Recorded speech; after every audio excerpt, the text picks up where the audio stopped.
നമസ്തേ നമസ്തേ നമസ്തേ. ശ്രീ മഹാദേവൻ എല്ലാവരും അനുഗ്രഹിക്കട്ടെ. എല്ലാ ഗുണങ്ങളും ഐശ്വര്യങ്ങളും സമൃദ്ധികളെല്ലാം ശ്രീ മഹാദേവൻ തരട്ടെ. എല്ലാ ഐശ്വര്യം മഹാദേവൻ തരട്ടെ. എല്ലാവർക്കും വേണ്ടി പ്രാർത്ഥിക്കുന്നുണ്ട്. എല്ലാവർക്കും ശുഭദിനാശംസകൾ. അപ്പം ഇന്ന് നമ്മൾ പറയാൻ പോകുന്നതെന്ന് വെച്ചാൽ കന്നിക്കൂറിൽ, അതായത് കന്നിക്കൂറിൽ പറ്റിയ നക്ഷത്രങ്ങളായിട്ടുള്ള ഉത്രം, അത്തം, ചിത്തിര.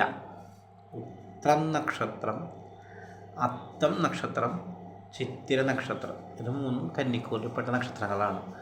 അപ്പം ആ നക്ഷത്രക്കാരുടെ ഫലങ്ങളാണ് നമ്മൾ പറയാൻ ഉദ്ദേശിക്കുന്നത്. അപ്പം ആ നക്ഷത്രക്കാർക്ക് ഏറ്റവും സന്തോഷമുള്ള സമയസ്ഥിതിയാണ് ഇന്ന് കടന്നുപോയിക്കൊണ്ടിരിക്കുന്നത്. ഇനി വരുന്ന സാഹചര്യവും സമയങ്ങളും അങ്ങനെ തന്നെയാണ്.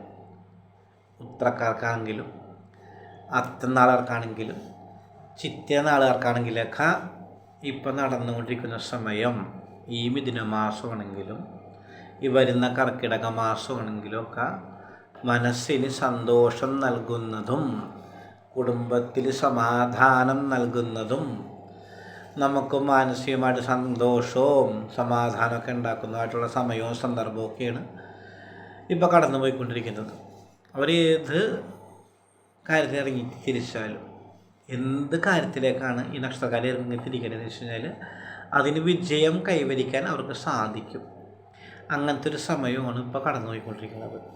എന്ത് കാര്യമായിക്കോട്ടെ, ഒരു വാഹനം വാങ്ങിക്കുന്ന കാര്യമായിക്കോട്ടെ, ഒരു വിവാഹ കാര്യമായിക്കോട്ടെ, ഒരു ജോലി കാര്യമായിക്കോട്ടെ, അല്ലെങ്കിൽ ഒരാളെ സഹായിക്കണ സാഹചര്യം ആയിക്കോട്ടെ, അങ്ങനെ എന്ന് വേണ്ട എന്ത് കാര്യത്തിലാണെങ്കിലും ഈ നാളുകാർ ഇപ്പം ഇറങ്ങിക്കഴിഞ്ഞാൽ അത് നടത്തിയെടുക്കാൻ സാധിക്കും. അങ്ങനത്തെ സമയമാണ് ഇപ്പം. എന്തായ എന്ത് കാര്യത്തിലിറങ്ങിയാലും അത് നടത്തിയെടുക്കാൻ സാധിക്കും. പിന്നെ പണി ഇല്ലാതിരുന്ന ആൾക്കാർക്ക്, കർമ്മം ജോലി ഇല്ലാതിരുന്ന ആൾക്കാർക്ക് ജോലി ആവാനൊക്കെയുള്ള സാധ്യതയുള്ള സമയമാണിത്. ഈ നാളുകാർക്ക് അഥവാ എന്തെങ്കിലും തടസ്സങ്ങൾ കൊണ്ട് ജോലി നഷ്ടപ്പെട്ടിരിക്കുന്ന ആൾക്കാരാണെങ്കിൽ, ജോലി ഇല്ലാത്ത ആൾക്കാരാണെങ്കിൽ, ജോലിയിൽ അഭിവൃദ്ധി ഇല്ലാത്ത ആൾക്കാരാണെങ്കിൽ അവർക്ക് അഭിവൃദ്ധി ഉണ്ടാവാനും അതുപോലെ ജോലി ഉണ്ടാവാനും മനസ്സ് സന്തോഷം ഉണ്ടാവാനൊക്കെ ഉള്ള സാഹചര്യമുള്ള സമയമാണ് ഇപ്പോൾ ഉള്ളത്. അതുപോലെ തന്നെ കുടുംബത്തിൽ താമസിക്കുന്ന വീട്ടിൽ കലഹങ്ങളൊക്കെ ഉണ്ടായിട്ടുണ്ടെങ്കിൽ ആ കലഹങ്ങളിൽ നിന്നൊക്കെ വിഭിന്നമായിട്ട് മാറി സന്തോഷമായിട്ട് ജീവിക്കാനുള്ള മനസ്സുണ്ടാവും. ദാമ്പത്യ ജീവിതത്തിൽ മാനസിക ക്ലേശങ്ങൾ അനുഭവിച്ചിരുന്ന ആൾക്കാരാണെങ്കിൽ അതിനകത്തൊക്കെ വ്യത്യാസങ്ങൾ വന്ന് ആ ഭാര്യ ഭർത്താക്കന്മാരൊക്കെ ആയിട്ടുള്ള സ്നേഹവും ആ ബന്ധമൊക്കെ ഏറ്റവും നല്ല രീതിയിലാവാനുള്ള സാധ്യതയുണ്ട്. വീട്ടിൽ എല്ലാ രീതിയിലും സന്തോഷങ്ങൾ നിറയാനുള്ള സാധ്യതയുണ്ട്. ബാധ്യതകൾ ഉണ്ടാവും അല്പം ഈ നാളുകാർക്ക്, പക്ഷെ അതെല്ലാം വീട്ടാനും അതിനൊക്കെയുള്ള മാർഗങ്ങളെല്ലാം ഭഗവാൻ തെളിച്ചു തരും. അങ്ങനത്തെ സമയമാണ് ഈ കടന്നു പോയിക്കൊണ്ടിരിക്കുന്നത്. അതുപോലെ തന്നെയാണെങ്കിൽ ദൂരയാത്ര, അങ്ങനെയുള്ള കാര്യങ്ങൾ, ജോലിക്ക് സ്ഥാനക്കയറ്റം ഉണ്ടാകുന്ന സാഹചര്യം, ജോലി ഇല്ലാഞ്ഞിട്ട് ജോലി ഉണ്ടാകുന്നൊരു സാഹചര്യം, ഇങ്ങനെയെല്ലാം ഉള്ള സാഹചര്യമുള്ള സമയമാണ് ഈ കടന്നു പോയിക്കൊണ്ടിരിക്കുന്നത്. അപ്പോൾ അതൊക്കെ ഏറ്റവും ഗുണം ചെയ്യുന്ന അവസ്ഥകളാണ്. എന്താ ഏറ്റവും സന്തോഷം ഉണ്ടാക്കുന്ന അവസ്ഥകളാണ്. ശാരീരികമായിട്ട് എന്തെങ്കിലും ബുദ്ധിമുട്ടുകൾ ഉണ്ടായിട്ടുണ്ടെങ്കിൽ, എന്തെങ്കിലും അനാവശ്യ ചിന്താഗതികളുള്ള സ്വഭാവങ്ങൾ ഉണ്ടായിട്ടുണ്ടെങ്കിൽ, അനാവശ്യമുള്ള മദ്യപാനശീലങ്ങൾ മറ്റുള്ളതൊക്കെ ഉണ്ടായിട്ടുണ്ടെങ്കിൽ അതിൽ നിന്നൊക്കെ വിഭിന്നമായിട്ട് ചിന്തിക്കാനുള്ള മനസ്സൊക്കെ വരുന്നൊരു സമയമാണിത്. മദ്യപിക്കുന്ന ആൾക്കാർ, മറ്റ് ലഹരി ഉപയോഗിക്കുന്ന ആൾക്കാർക്കൊക്കെ അതിൽ നിന്നൊക്കെ ഭിന്നമായിട്ട് പോകുന്ന നമ്മളുടെ ഏറ്റവും സന്തോഷമുള്ള കുടുംബത്തിൽ വന്ന് ചേർന്ന് സന്തോഷമായിട്ട് നടക്കാനൊക്കെ ഉള്ള സന്ദർഭമുള്ള സമയമാണ് ഈ കടന്നു പോയിക്കൊണ്ടിരിക്കുന്നത്. പിന്നെ പുതിയ വീട് വെക്കാം, അപ്പം നമുക്ക് ഏതെങ്കിലും സ്ഥലങ്ങൾ എന്തെങ്കിലും സാമഗ്രികളൊക്കെ കൊടുക്കാനുണ്ട്, വിറ്റ് പണം സമ്പാദിക്കാനുണ്ടെങ്കിൽ അതിനൊക്കെ ഉചിതമായിട്ടുള്ള സമയമാണിത്. അപ്പോൾ പൊതുവെ ഈ നാളുകാർക്ക് എല്ലാ രീതിയിലും ഗുണമുള്ള സമയമാണ്. അല്പം ബുദ്ധിമുട്ടുകളുണ്ടെങ്കിൽ ചിത്തിരക്കാർക്കുള്ളൂ. ചിത്തിരക്കാർക്ക് ഇങ്ങനെ ഇടക്കിടക്ക് ഇങ്ങനെ ഓരോ ബുദ്ധിമുട്ടുകൾ വന്നുകൊണ്ടിരിക്കുന്ന ആൾക്കാരാണ്. അവർക്ക് സുബ്രഹ്മണ്യ സ്വാമിക്ക് അതിന് വഴിപാട് വെച്ച് പ്രാർത്ഥിക്കാം. കാലദോഷങ്ങളൊക്കെ മാറി ഇത്തിരി സന്തോഷമൊക്കെ ഉണ്ടാവാനായിട്ട് സുബ്രഹ്മണ്യ സ്വാമിക്ക് എന്തെങ്കിലും വഴിപാട് വെച്ച് പ്രാർത്ഥിക്കാം. വലത്തിരുമധുരം കഴിച്ച് പ്രാർത്ഥിക്കാം. അഷ്ടോത്തര മന്ത്രാർച്ചന നടത്തി പ്രാർത്ഥിക്കാം. അത് വളരെ വിശേഷവും പിന്നെ ഇന്ന് ആളുകാർക്ക് എന്തെങ്കിലും മാനസിക ക്ലേശങ്ങൾ അനുഭവിക്കുന്ന ആൾക്കാരുണ്ടെങ്കിൽ വളരെ ചുരുക്കം ഉണ്ടാവുള്ളൂ. അങ്ങനെയുള്ള മനസ്സുള്ള ആൾക്കാർ, അങ്ങനെയൊക്കെയുള്ള കുടുംബത്തിൽ സാഹചര്യമുള്ള ആൾക്കാരുണ്ടെങ്കിൽ അവർക്കതിൽ നിന്ന് മോചനം കിട്ടാൻ സുബ്രഹ്മണ്യ സ്വാമിക്ക് വഴിപാടുകൾ നടത്താം.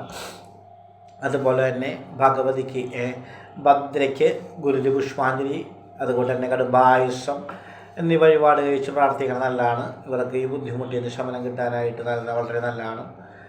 ഭഗവതി ഭദ്രകാളി ക്ഷേത്രത്തിൽ കടുംബായുസം കഴിക്കുക, അതല്ലാന്നുണ്ടെങ്കിൽ ഗുരുതി പുഷ്പാഞ്ജലി കഴിക്കാം. അതൊക്കെ വളരെ വിശേഷമാണ്.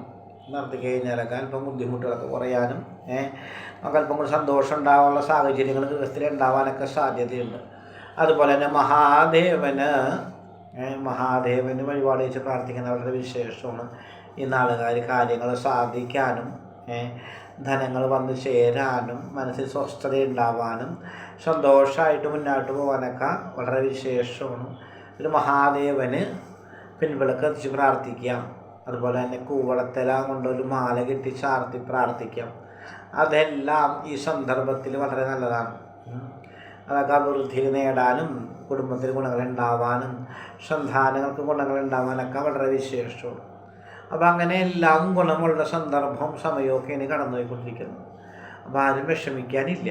എന്താ ഈ നാളുകാർക്ക്, ഈ കന്നിക്കൂറിൽ കന്നിരാശിപ്പെട്ടിരിക്കുന്ന ആളുകാർക്ക് ഉത്രനാൾ, അതുകൊണ്ട് അത്തനാൾ, ചിത്രനാൾ, ഈ നാളുകാർക്ക് ഒരു കാരണവശാലും സങ്കടാനുഭവങ്ങൾ ഉണ്ടാവേണ്ട കാര്യമില്ല.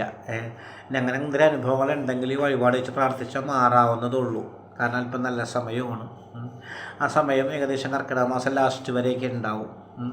മിഥുനമാസത്തോടുകൂടി ആരംഭിച്ചിരിക്കുന്ന സമയമാണ്. കർക്കിടകം അവസാനം സംക്രാന്തി വരെയൊക്കെ ഉണ്ടാവാനുള്ള സാധ്യതയുണ്ട്. അപ്പോൾ ആ സമയം വരെയൊക്കെ സന്തോഷമായിട്ടിരിക്കാം. പണിയില്ലാഞ്ഞാക്കർക്ക് പണിയായിട്ടുണ്ടാവും.